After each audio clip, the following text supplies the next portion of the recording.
Kalau ditanya siapa sebenarnya lebih capek, antara laki-laki atau perempuan? Jujur aja, yang paling capek itu justru laki-laki. Mungkin banyak perempuan bakal protes, lah, kita ini juga kerja, ngurus anak, ngurus rumah, semua dikerjain. Benar, tapi coba dengar dulu sampai habis, biar kamu paham kenapa laki-laki sering lebih lelah dari yang kelihatan. Seorang pria dari muda sampai tua pikirannya nggak pernah lepas dari keluarga. Setiap hari waktunya habis buat kerja. Uang yang dia hasilkan pun jarang dia pakai buat diri sendiri. Semuanya buat istri, anak, dan rumah. Yang tersisa cuma kerutan di wajah dan tubuh yang makin lama makin lelah. Kenapa banyak yang bilang pernikahan itu kayak kuburan kehidupan? Karena bagi laki-laki, gimana pun dia tetap salah di mata orang. Kalau wajahnya terlalu ganteng, dibilang genit. Kalau kurang menarik, dianggap nggak laku. Kalau gajinya pas-pasan, dibilang nggak becus. Kalau gajinya besar, malah dicurigai punya mainan lain di luar rumah. Akhirnya dia bingung, hidup ini harus dijalani seperti apa. Waktu muda, dia berjuang buat istri dan anak. Udah tua, masih harus mikirin masa depan anak-anaknya. Kayak hidupnya cuma buat orang lain, bukan buat dirinya sendiri. Coba lihat kenyataan. Kalau keluarga hidupnya susah, yang disalahin siapa? Bukan istrinya, tapi suaminya.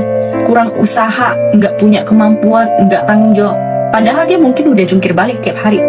Kalau seorang wanita ninggalin suaminya yang miskin, orang bakal bilang itu wajar. Tapi kalau laki-laki miskin pengen mempertahankan istrinya, orang bakal nanya, emang kamu siapa? Giliran dia sukses, punya uang dan pengen bahagia lagi, langsung dibilang nggak setia. Kita sering teriak kesetaraan gender, tapi coba lihat kenyataannya. Laki-laki dituntut buat jadi anak yang berbakti, suami yang bisa menafkahi, ayah yang bisa jadi panutan, dan pekerja yang nggak boleh salah langkah sedikit pun. Karena sekali jatuh, yang ikut jatuh bukan cuma dia, tapi seluruh keluarganya. Beda sama perempuan. Kalau dia memutuskan untuk istirahat di rumah, nggak ada yang nyalain. Tapi kalau pria kehilangan pekerjaan, semua mata langsung menghakimi.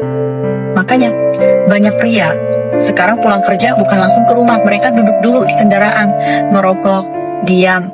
Karena cuma di situ dia bisa jadi dirinya sendiri, tanpa harus jadi ayah, suami, atau anak. Begitu pintu rumah dibuka, dia langsung kembali jadi sosok yang semua orang bergantung padanya. Tapi nggak ada satupun tempat buat dia bersandar.